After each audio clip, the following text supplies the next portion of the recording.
Me llamo Mike Anderson. Tengo 44 años. Soy piloto estadounidense y nunca pensé que sería yo quien contaría una historia como esta, sobre todo después de resucitar. Pero antes de empezar, solo quiero pedirles una cosa, por favor, oren. Oren por quienes estaban en el vuelo en India. Solo tienen que dejar un comentario con Pamen y susurrar una oración sincera, porque creo, no, lo sé, que nuestras oraciones tienen un poder mayor que incluso las tormentas más feroces. Y lo que presencié después de la muerte, entenderás por qué esa oración es más importante de lo que crees. Ese día era 12 de junio. Estaba en Delhi, India, no estaba de turno, sino tomando un descanso del viaje, preparándome para regresar después de un largo vuelo. Estaba en un hotel cerca del aeropuerto internacional, un lugar normal y corriente. Recuerdo que acababa de tomarme un café solo. La habitación estaba un poco fría, el aire acondicionado funcionaba a toda velocidad y yo leía noticias en mi teléfono. De repente, me sentí mareado. Al principio, solo era un ligero dolor de cabeza. Pensé que debía ser por la diferencia horaria, pero luego fue diferente. Algo como una ola de frío me recorrió la espalda. Mi corazón se calmó y todo empezó a desvanecerse. Me quedé allí sentado, intentando respirar hondo.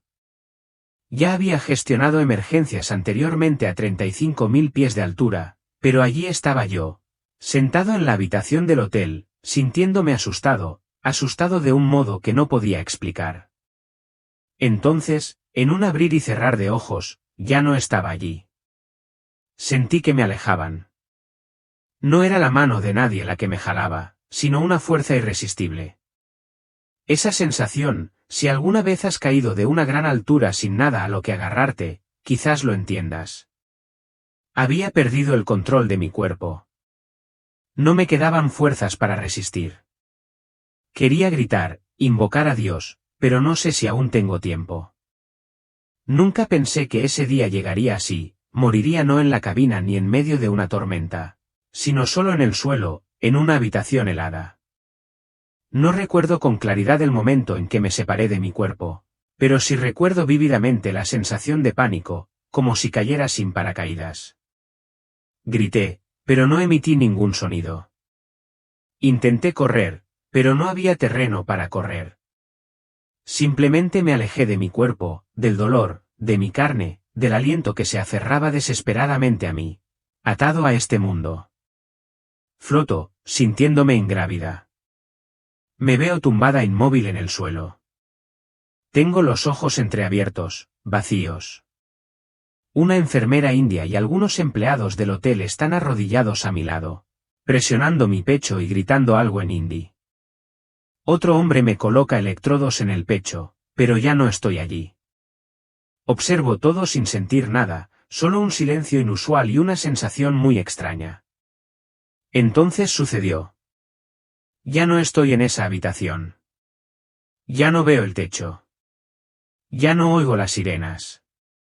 En cambio, veo fuego.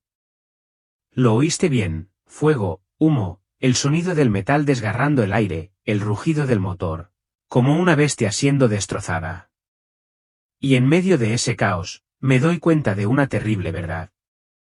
Este es el Boeing 787 que se estrelló esta mañana.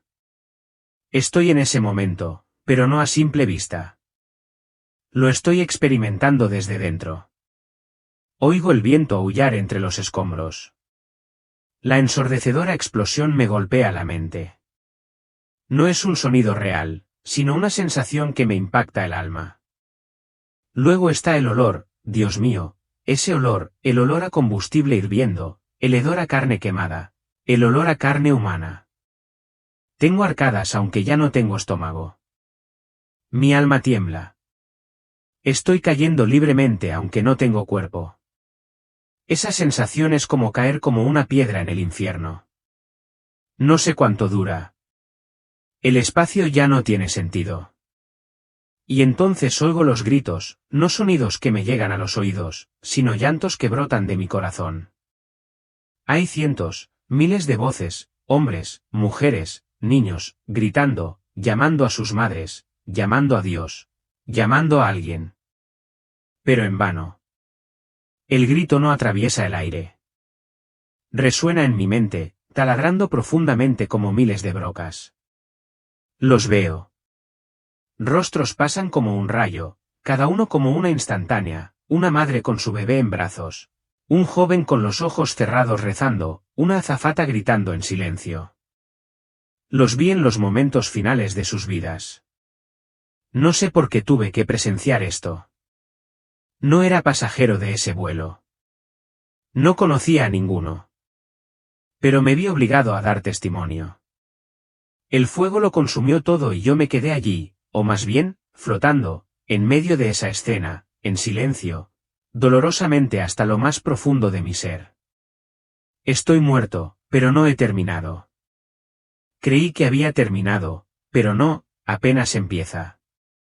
Si estás leyendo esto, haz una pausa. Imagina que hoy fuera la última vez que vieras la luz. ¿Estarías listo? Si escucharas la voz de Dios llamándote en medio del caos, ¿la reconocerías? Amén. Si alguna vez has tenido un momento en el que la vida se sintió tan frágil, si estás agradecido de que todavía estás respirando, yo perdí esa oportunidad, pero tú todavía la tienes. Pensé que había visto todas las escenas más horribles que un alma podría soportar, desde el avión en llamas, gritos silenciosos hasta rostros desesperados. Creí que había llegado al fondo de la desesperación. Pero luego caí otra vez. No, esta vez no me caí.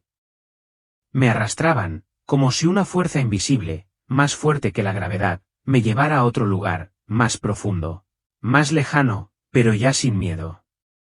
Abandoné la escena del infierno como si me hubieran arrancado de una pesadilla. Y entonces vi la luz, no la luz de una lámpara ni la del sol. No tiene origen ni dirección. Está en todas partes. Es la esencia misma del espacio. Esa luz, no encuentro las palabras adecuadas para describirla. Solo puedo decir que está viva. No me ciega. Me abraza y me rodea. No tengo cuerpo, pero si lo tuviera, creo que estaría llorando, no llorando de miedo, sino de alivio, porque finalmente, después de toda una vida volando por los cielos, he aterrizado justo donde debía estar. Siento amor.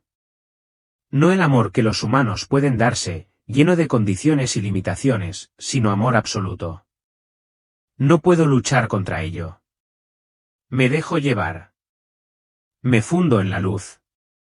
Y cuando creo que me he desvanecido por completo, siento más que nunca que sigo siendo yo, pero sin una sola carga.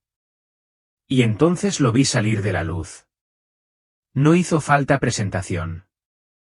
Ningún ángel anunció su nombre. Sabía que era él. Era Jesús.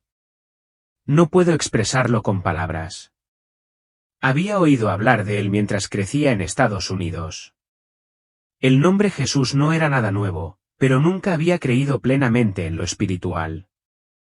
Sin embargo, en ese momento, no necesitaba que nadie me predicara.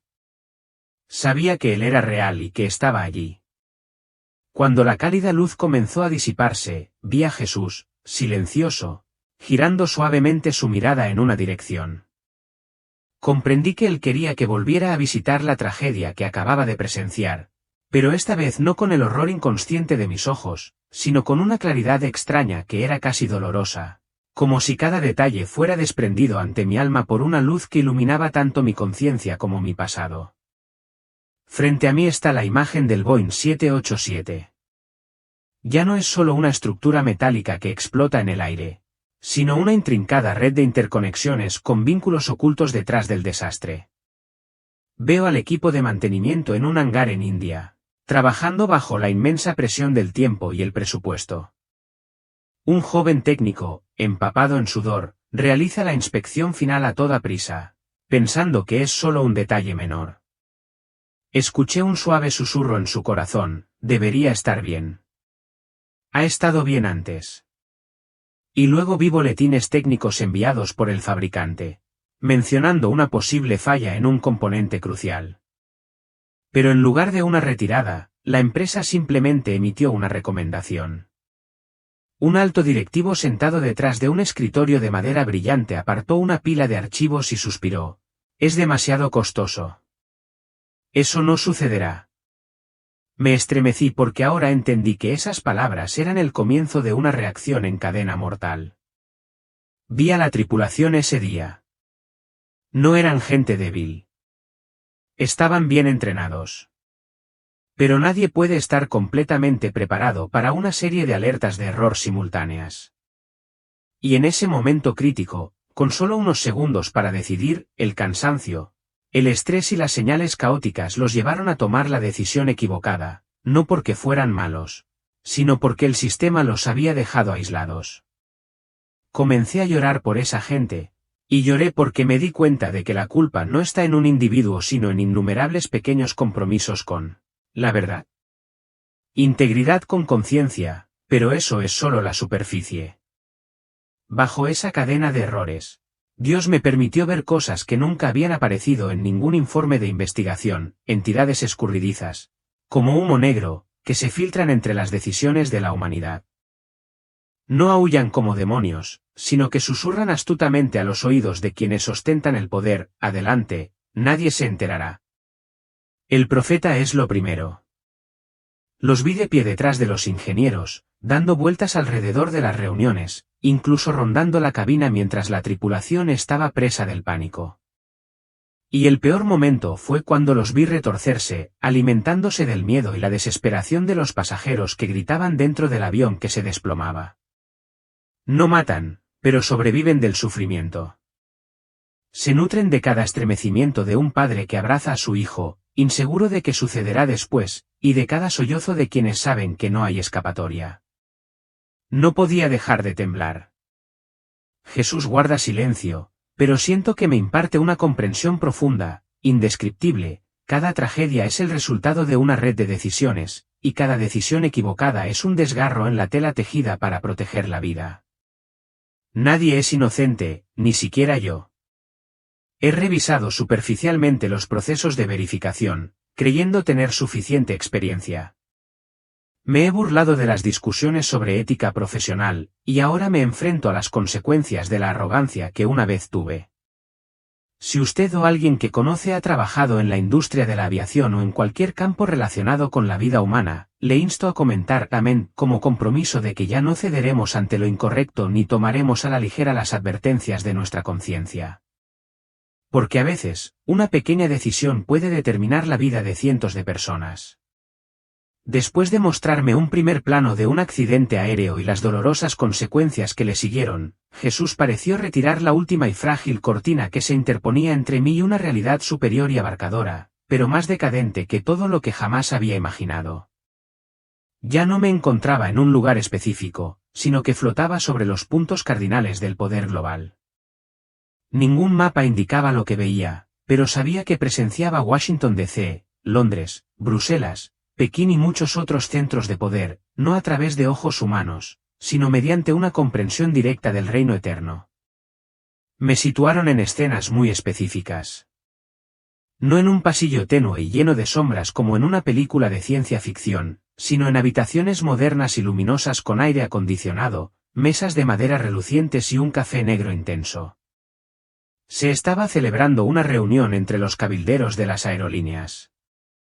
Vi a un hombre de traje, con la voz suave como si estuviera programado, persuadiendo a un grupo de legisladores para que recortaran el presupuesto del organismo de supervisión de la seguridad aérea. A cambio, una serie de incentivos fiscales para apoyar el crecimiento económico. Los veo sonriendo, firmando y dándose la mano. Lo llaman una victoria estratégica, pero en la mirada eterna que llevo, veo sus rostros con sutiles grietas, una mancha inlavable. Todavía parecen refinados y corteses, pero sus almas se sienten vacías, sin luz, sin vida. Veo una oficina militar en Occidente donde los legisladores revisan contratos de armas masivos. Mapas de regiones inestables se extienden ante ellos. Juicios fríos sobre la estabilidad relativa, sobre el impacto controlable. Pero desde mi perspectiva, no solo veo mapas. Veo niños perdidos, madres llorando hasta que sus caballos se derrumban, adolescentes que toman armas por desesperación. Cada firma colocada en esa habitación se siente como otra mancha de sangre en el cuerpo ya destrozado de la humanidad. Me llevaron a salas de prensa donde los principales líderes de los medios de comunicación moldeaban el flujo informativo, no para servir a la verdad, sino para proteger sus propios intereses. Se confabulaban sobre cómo informar para apaciguar a la opinión pública, ocultar escándalos o distraer a la multitud de los problemas fundamentales. Hablaban en una jerga que yo entendía, pero al mismo tiempo sentía algo muy frío, una especie de parálisis moral que nunca había experimentado antes. Aquellos rostros no eran de demonios, pero lo que me asustaba era que como no se veían como malvados, eran aún más peligrosos que cualquier criminal. Veo las otras salas cerradas donde se llevan a cabo negociaciones comerciales internacionales. Allí se firman acuerdos de no negociación. Se reducen los estándares ambientales. Se flexibilizan las normas de seguridad, todo para promover la inversión. Desde un lugar no limitado por el idioma ni por la política, puedo ver las consecuencias que se desarrollarán en el futuro. Veo contaminación del agua en una zona rural pobre. Un accidente laboral en una fábrica. Una persona común y corriente que desarrolla cáncer por inhalar gases industriales tóxicos. Estas cosas no suceden inmediatamente, pero cada firma en esas habitaciones planta una semilla, y esa semilla brotará en verdadero dolor, carne, sangre y lágrimas. Quiero apartar la mirada. Quiero gritar. Pero Jesús sigue conmigo. Pone su mano en mi hombro y con una dulzura silenciosa, me transmite una comprensión innegable. Michael, esta es la Babilonia moderna. No es una ciudad de ladrillos y piedras, es un sistema, un espíritu que adora el yo, el lucro y el poder por encima de mi verdad y la sacralidad de la vida. Se infiltra en toda estructura social, haciendo que lo destructivo parezca razonable y necesario. No me culpa, pero me siento más pequeño que nunca. Una vez pensé que era inocente, solo un piloto haciendo su trabajo. Pero ahora veo que cuando el compromiso se convierte en una forma de vida, cuando quienes saben lo correcto siguen callados, el mundo entero se hunde en el abismo.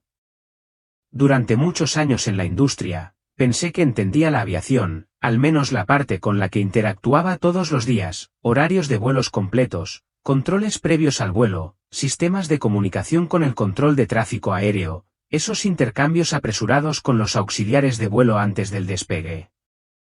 Solía creer que aquellos en altos puestos, desde fabricantes hasta ingenieros y gerentes, estaban haciendo todo lo posible para garantizar la seguridad de los pasajeros.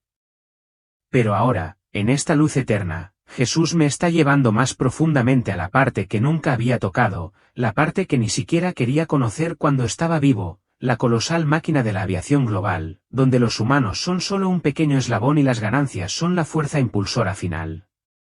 Veo las salas de juntas en Seattle, Toulouse y Tokio, los lugares donde nacen los gigantescos pájaros de hierro. No hay ruido, solo gente bien vestida discutiendo sobre la optimización de la cadena de suministro y el futuro rendimiento financiero trimestral. Pero en la mirada que me dirigió en ese momento, esas palabras parecieron disolverse, revelando su verdadero contenido, la decisión de utilizar una aleación ligeramente más barata para la cola, de reducir el espesor del aislamiento en el compartimento electrónico, de extender el ciclo de inspección regular de 600 a 800 horas, para ahorrar costos en tierra. Veo los gráficos de ganancias, los correos electrónicos internos llenos de cálculos, la presión ejercida sobre los ingenieros de diseño. Un hombre con aspecto de experto duda en autorizar un sistema de alerta de vuelo sin probar. Plantea una pequeña preocupación sobre un posible problema con los sensores de presión de la cabina por parte de un proveedor de señalización. Pero en lugar de escuchar, su superior lo interrumpe: ya llevamos 6 semanas de retraso. Cada día de retraso nos cuesta $3 millones. ¿Quiere explicárselo usted mismo a los accionistas? El silencio que siguió fue como una muerte lenta. El ingeniero firmó. El sistema se puso en producción. No estoy seguro de si está directamente relacionado con el Boeing 787, Pero intuyo que si no fue exactamente eso, fue algo parecido. Pequeñas decisiones que, a los ojos de Dios, son los peldaños que conducen a la muerte. Sin detenerse aún, el Señor me mostró agencias gubernamentales, lugares que se suponía debían actuar como guardianes, que estaban siendo manipuladas de manera descarada y sutil. Un miembro de una agencia de seguridad aérea mantenía una conversación privada con un representante del fabricante de aeronaves. Hablaron de ajustes de política para aligerar la carga legal, y discretamente mencionaron un puesto de consultor senior que le quedaría reservado al jubilarse. Todo está envuelto en un aire de cortesía y amabilidad. Nadie grita ni usa la palabra soborno. Sin embargo, yo, con una percepción sobrenatural, puedo sentir claramente una corriente oscura acechando debajo de las palabras aparentemente inofensivas. Entiendo por qué se pueden relajar las normas de seguridad. Entiendo por qué se bloquean las advertencias de organizaciones independientes antes de que lleguen al público. No se debe a una malicia manifiesta, sino a una cultura sistémica de indiferencia camuflada en razones de necesidad económica y competencia global. Un momento en la visión me hizo doler el corazón. Veo a un ingeniero, de unos 30 años, sentado encorvado sobre un escritorio a altas horas de la noche. En la pantalla, datos de vuelo muestran una anomalía recurrente en el sistema de control de presión de la cabina del nuevo avión. Escribe un correo electrónico para alertar a sus superiores, pero no recibe respuesta. Intenta compartir la información con una agencia de noticias, pero lo llaman de recursos humanos. Unas semanas después, lo despiden por no encajar en la cultura de la empresa. Vi a esa persona recogiendo sus cosas y saliendo del edificio. No hubo aplausos ni apoyo. Pude oír una pregunta en su corazón que nunca se había atrevido a expresar: si me hubiera quedado callado, quizá podría haber conservado mi trabajo. Pero si me quedo callado, ¿quién defenderá a quienes estarán en esos vuelos? Y en ese momento quise correr a abrazarlo. Comprendí el dolor y la soledad de alguien que se atreve a decir la verdad en un mundo donde el silencio es recompensado mucho más generosamente. Luego vi los lemas en las presentaciones internas: la eficiencia es seguridad. La optimización es responsabilidad. Reducir costos para generar confianza. Estas frases suenan muy correctas, muy nuevas, pero a la luz de la iluminación de Dios, parecen meras fachadas de la decadencia moral. Cuando el beneficio se convierte en la medida definitiva, las vidas humanas, por incontables que sean, quedan reducidas a meros números en una hoja de cálculo de Excel. Nunca me he sentido tan profundamente traicionado, no solo por el sistema, sino por mi propia ingenuidad. Mientras estaba vivo, solía pensar que todo lo que necesitaba hacer era realizar bien las tareas que me asignaban. Pero ahora me doy cuenta de que el compromiso nunca se detiene. Se extiende. Se justifica a sí mismo y devora incluso a los bondadosos si no se atreven a detenerlo. Incliné la cabeza y mis ojos se nublaron. Oh, Dios, hemos convertido la aviación, antaño símbolo del intelecto y la aspiración humana, en una máquina fría donde se juegan vidas a cambio de mejores informes financieros. Solía pensar que la oscuridad siempre se manifestaba a través de cosas terribles como la violencia, la rebelión o seres malvados con garras y colmillos horribles. Pero cuando Jesús me guió al siguiente nivel de la visión, comprendí una verdad mucho más desgarradora: la oscuridad no necesita ser revelada explícitamente. Se propaga a través de pequeñas cosas, concesiones sin nombre, gestos de aceptación ante algo malo porque todos lo hacen, y la indiferencia que se está convirtiendo en la nueva normalidad, corrompiendo gradualmente el alma de todo un sistema. Veo una academia de entrenamiento de vuelo donde una vez enseñé, vistiendo orgullosamente el uniforme adornado con el logo bordado en plata de la academia. Pero esta vez, bajo la luz de la eternidad, todo parece diferente. Veo a los estudiantes bombardeados con conocimientos teóricos a través de pantallas en lugar de pasar las horas adecuadas en el simulador. Se ha optimizado el plan de estudios, reduciendo la formación práctica compleja y al mismo tiempo garantizando que cumple con los estándares mínimos para ahorrar costes. Un joven instructor entusiasta intenta expresar sus preocupaciones, pero lo tranquilizan con una palmadita en el hombro y la promesa: entenderás cómo funciona esta industria. Veo en los ojos de esa persona la decepción que una vez sentí, pero también la llama que había apagado de la academia. Me llevaron a un taller de mantenimiento donde unas manos silenciosas mantienen a los pájaros de hierro volando con firmeza. Pero ahora esas manos tiemblan de cansancio. Veo a un técnico que acaba de terminar su turno de noche y que aún así fue llamado nuevamente debido a falta de personal. Se olvidó de revisar un pequeño tubo en el compartimento electrónico, un error que parece menor pero que conozco bien. Ese tubo está justo en la cadena de riesgos que llevan a un accidente. Él no es malicioso, ni descuidado, simplemente está agotado. El gerente insta: date prisa. ¿Este necesita? Despegaremos en 45 minutos. Y entonces, con un simple asentimiento impotente, se conecta otro eslabón de la cadena del desastre. Volamos a un aeropuerto internacional abarrotado donde el tiempo es oro y cada minuto de retraso es una batalla perdida. Observé al personal de tierra desgarrándose con sus uniformes descoloridos, con la mirada vacía reflejando el interminable ciclo de turnos. Se autorizó la salida de un vuelo a pesar de un error menor que no se había verificado completamente. Este vuelo debe despegar a tiempo, dijo el supervisor por la radio. Nadie se opuso, nadie dijo nada. Todos sabían que era ese conocimiento, el conocimiento de la verdad, pero la elección del silencio, lo que permitía que la oscuridad se arraigara. De repente, me di cuenta de que la oscuridad no se limita a las entidades aterradoras que he visto en escenas de accidentes.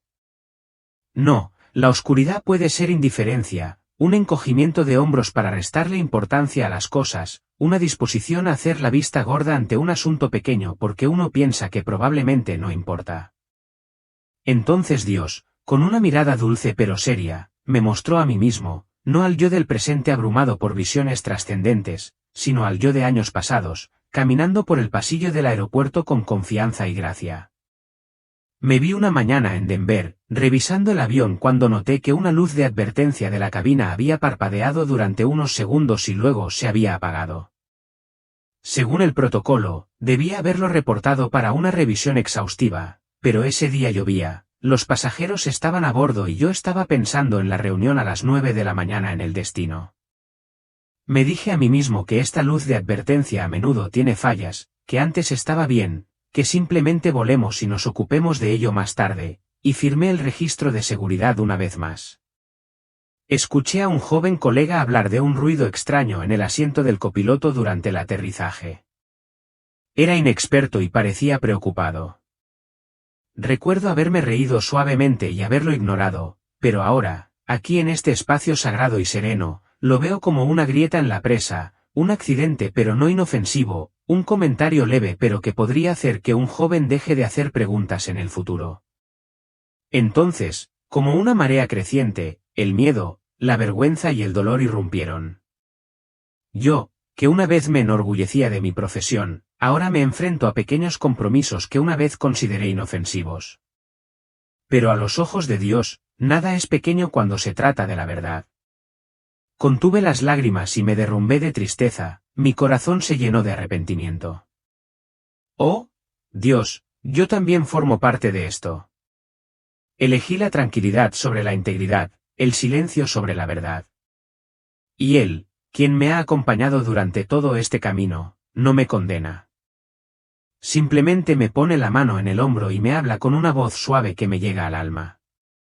Las entidades oscuras que ves en el lugar del accidente prosperan en este entorno, Michael. Son las decisiones de la humanidad las que han creado un terreno fértil para su influencia. No necesitan destruir la máquina si los humanos están dispuestos a descuidarla.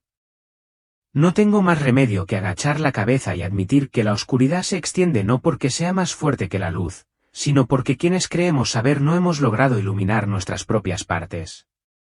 Y si estás leyendo esto, te pido que guardes un minuto de silencio.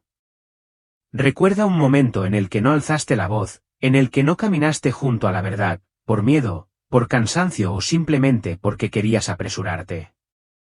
No se trata de condenarte sino de reflexionar, porque solo cuando reconocemos la oscuridad dentro de nosotros mismos puede la luz comenzar a sanar. Cuando la oscuridad cubrió los niveles más profundos del sistema, haciéndome temblar al darme cuenta de mi propia presencia invisible pero muy real en ese ciclo, casi pensé que me haría añicos. Mi corazón seguía latiendo, aunque no en un cuerpo físico, sino en un estado de existencia que aún no podía identificar. Cada sensación era más nítida que nunca. Y en ese momento, Jesús extendió su mano y me levantó. No dijo nada, pero miró hacia el horizonte. Entonces, una luz comenzó a brillar, no brillante ni abrumadora, sino suave, como la llama de una vela recién encendida por alguien en una habitación con poca luz. Mira, Miguel, dijo en voz baja, has visto la oscuridad. Ahora mira a quienes luchan, no con espadas ni lanzas, sino con fe. La escena cambia como si estuviera mirando un globo brillante en la noche. Pequeños destellos de luz aparecen dispersos por todas partes, cada mota es como un alma que brilla persistentemente a pesar de la oscuridad que se acerca. Veo a una enfermera en Chicago, con los ojos ojerosos tras 3 turnos consecutivos. No deja a su paciente aunque esté agotada. En un momento tenso, inclina la cabeza para orar, no en voz alta, no de manera ostentosa, solo una palabra susurrada al Dios en quien confía: Señor, concédeme la fuerza para amar. Veo esa oración como una niebla cálida que envuelve la cama del hospital, y cada acción que realiza, limpiarse el sudor, tomarse de las manos, brilla como una herida que la luz cura. Me llevaron a una tierra árida donde el viento polvoriento se arremolinaba alrededor de las aulas de ladrillo sin revocar. Allí, una maestra, una delgada mujer negra de ojos brillantes, enseñaba a los niños el alfabeto, entremezclando historias de honestidad, amor y esperanza. Vi en sus manos callosas las semillas de la luz.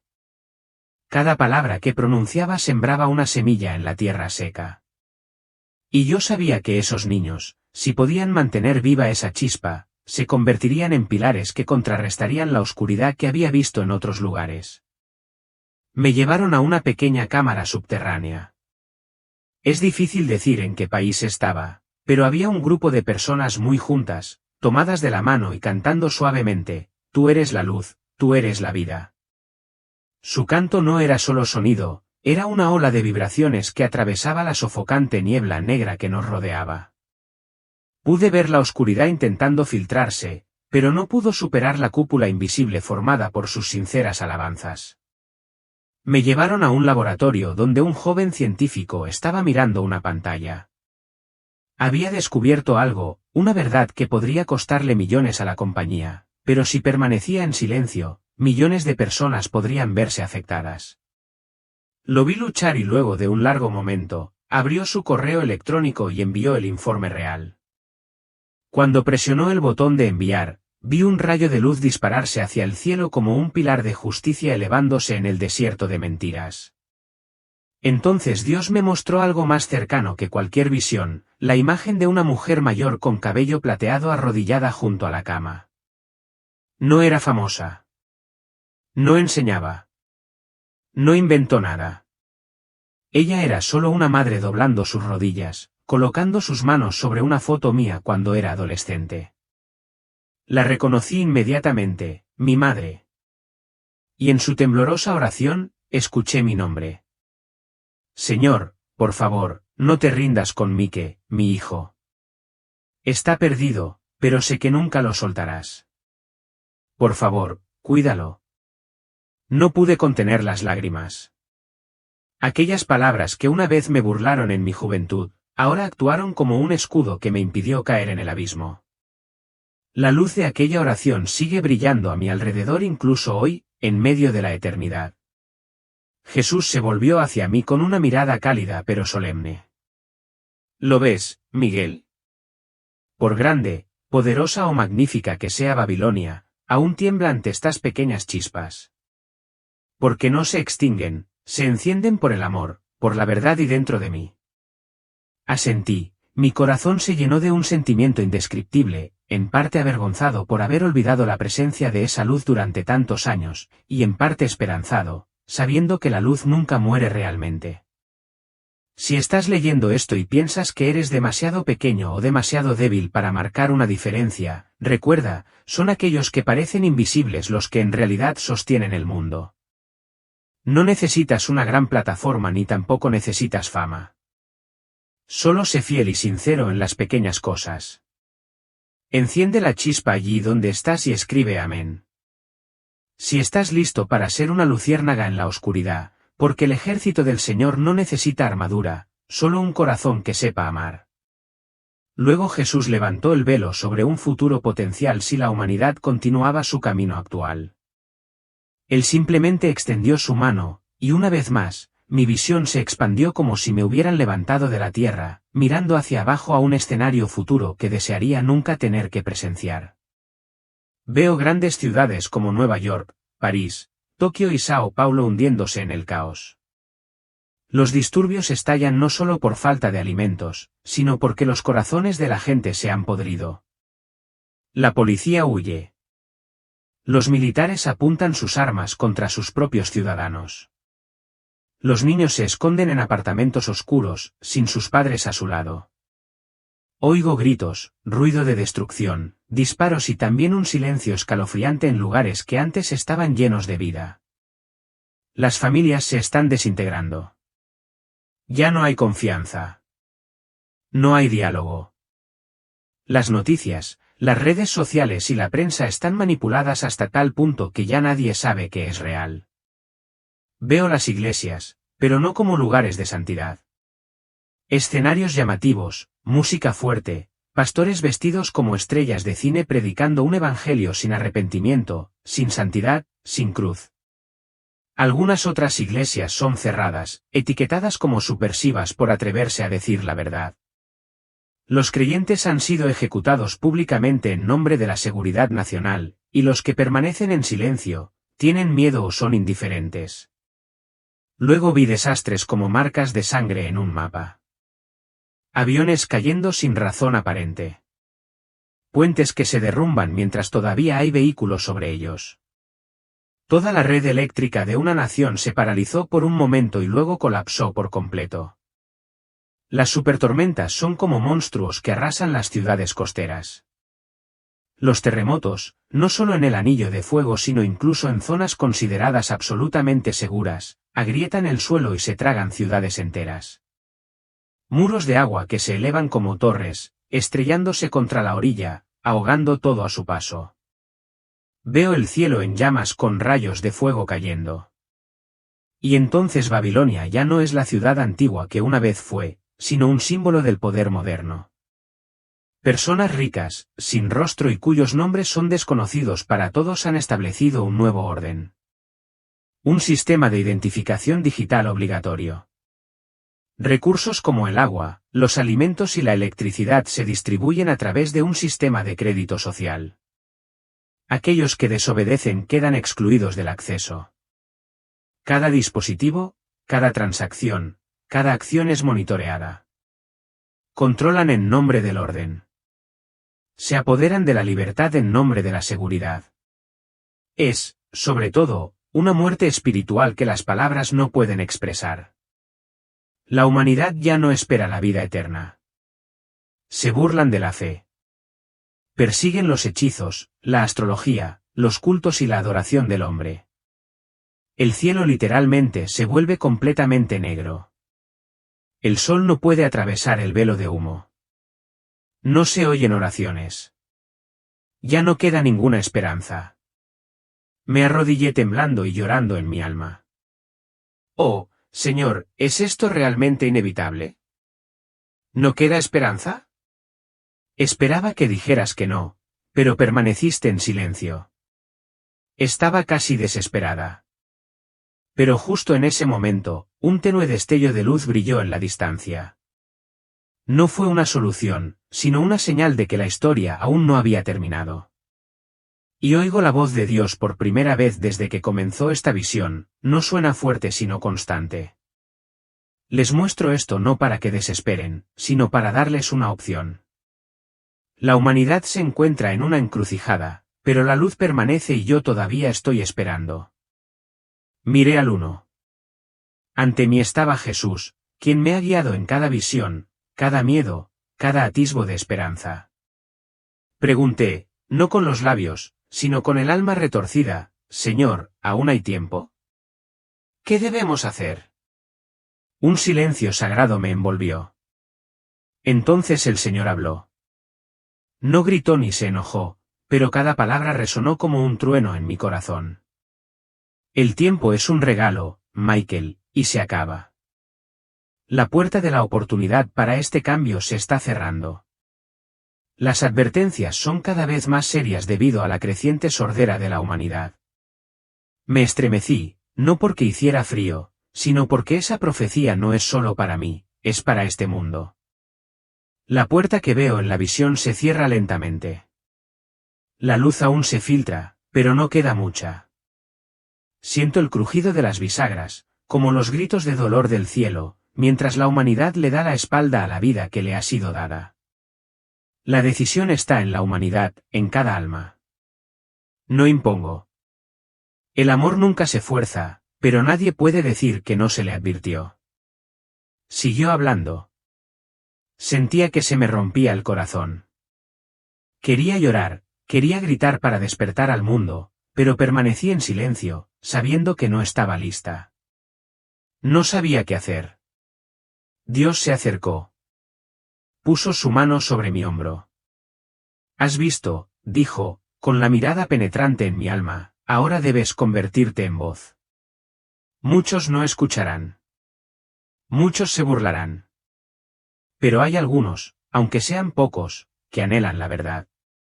La llevas dentro. Ve y habla de lo que has visto y oído. Advierte. No tengas miedo. No puedo responder de inmediato. No puedo. No hay palabras que expresen lo que siento. Es solo silencio, lágrimas fluyendo y profunda gratitud. Sé que cada célula de mí comprende que se me acaba de confiar una misión, no la de convertirme en una persona especial, sino la de ser un testigo fiel. No puedo describir con palabras el momento en que regresé. No fue un regreso suave como una brisa, sino una sacudida violenta, como si me absorbiera de nuevo en una jaula de acero en llamas, estrellándome contra lo más profundo de mi ser. Una luz cegadora me atravesó la vista. El caos me envolvía, el sonido de maquinaria, gritos, gente que me llamaba. Entonces, un dolor agudo me atravesó el pecho. Jadeé en busca de aire como si hubiera estado sumergido en el fondo del océano durante minutos y recién ahora estuviera resurgiendo para intentar alcanzar un solo rayo de vida.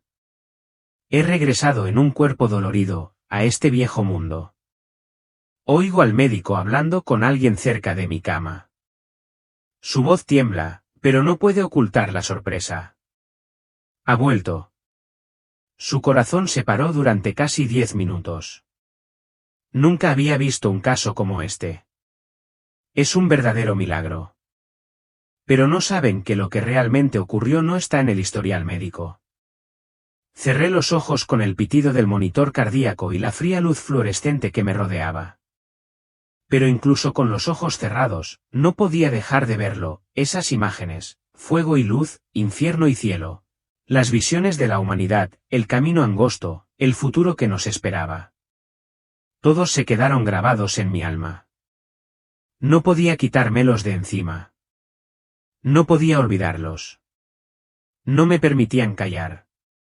Lo había visto y tenía que devolverlo. Los días que siguieron fueron un viaje de recuperación física y una lucha con la soledad espiritual. Mi cuerpo estaba débil y tuve que aprender a caminar, comer y respirar profundamente nuevamente. Pero mi espíritu ardía como una antorcha en la oscuridad de la noche. Ya no era la misma persona que solía ser. Algo dentro de mí había cambiado para siempre. Comencé mi primera conversación con los médicos. Les conté lo que había visto, oído y sentido al otro lado de la muerte. Un médico meneó la cabeza, cortés pero firme. Mike, podría ser una alucinación causada por la falta de oxígeno en el cerebro. Estas cosas no son raras en un estado cercano a la muerte. Lo miré y sé que no lo culpo. Su ciencia no basta para medir lo que he pasado. Sinceramente, me he sentido un poco solo, y así caigo en una tranquila soledad. Un hombre que lleva secretos de vida y muerte que nadie quiere escuchar. Me siento como un extraño, pero sé que Dios quiere que diga esto. Incluso si solo hay una persona escuchando, mi misión estará completa. Sé que un derrame cerebral no es el final. Es un punto y coma, una pausa para empezar de nuevo en un vuelo completamente nuevo. Ya no es un viaje a través de las nubes, sino un viaje entre almas. Llevo dentro de mí un mapa del cielo, no para controlar sino para guiar. He recibido un llamado y no lo dejaré desvanecer. Quiero detenerme aquí, no para terminar sino para pasar la antorcha. Soy quien cuenta el testimonio del capitán Mike Anderson. Un hombre que una vez voló a través de las nubes y ahora ha visto los límites de la luz y las profundidades de la oscuridad. No puedo expresar suficiente gratitud a ti, quien me ha acompañado durante todo este viaje. Gracias por escucharme, por su paciencia y por estar abiertos a un testimonio que es al mismo tiempo profundo y aterrador. Sé que hay partes que son muy difíciles de escuchar. Hay visiones que pueden dejarte sin aliento. Hay palabras de Jesús que te ponen los pelos de punta. Pero escuchen, el tiempo de la indiferencia ha terminado. Las advertencias ya no son profecías lejanas, resuenan a nuestro alrededor a través de las guerras, a través de los disturbios, a través de las noches en las que permanecemos despiertos y sentimos una ansiedad sin nombre. No hablo para sembrar miedo. Hablo para despertar la conciencia. Ahora quiero invitarte a que tomes acción, no mañana, no cuando tengas tiempo, sino ahora mismo. Por favor, comenta abajo el nombre del país donde vives. Oraremos los unos por los otros, país por país, alma por alma. Por favor comparte este vídeo con al menos 5 personas, no solo porque es un testimonio especial, sino porque viene de un piloto que una vez confió en la tecnología, en los procesos, y luego se encontró con alguien que puede derribar todos los sistemas con solo una palabra. Fui testigo de algo que toda una industria de la aviación no puede medir, la importancia vital del alma. Y finalmente os pido que escuchéis este llamado no con vuestros oídos sino con vuestro espíritu. Si mi historia ha despertado algo dentro de ti, no te detengas ahí. Busque una iglesia fiel, una que proclame la palabra completa de Dios, no una versión diluida, no un lugar que suene bien pero que carezca de la verdad. Arrodíllate en tu habitación privada, ora e invoca el nombre de Jesús. Él te escuchará. Abre la Biblia y deja que la palabra de Dios ilumine tu camino. Querido amigo, el plan de vuelo de tu vida está siendo puesto a prueba. Estás volando en un clima turbulento y solo hay un mapa verdadero que conduce a la paz. No tardes en elegir tu camino eterno. Ese momento es ahora mismo. Y ahora, quiero bendecirte a ti, a quien lee estas últimas líneas, a quien está reflexionando, a quien está desgarrado o a quien está derramando lágrimas por algo profundo que se agita en su alma. Que Jesucristo, muerto y resucitado, ilumine vuestro corazón. Que el Espíritu Santo agite los lugares secos de tu espíritu. Que no vivas por temor sino por fe, que no camines en tinieblas sino que camines en la luz de la vida eterna. Creo que si todavía estás escuchando, si todavía estás leyendo, entonces todavía tienes tiempo y Dios todavía te está llamando. La pregunta es, ¿responderás? Si estás listo, por favor comenta, amén.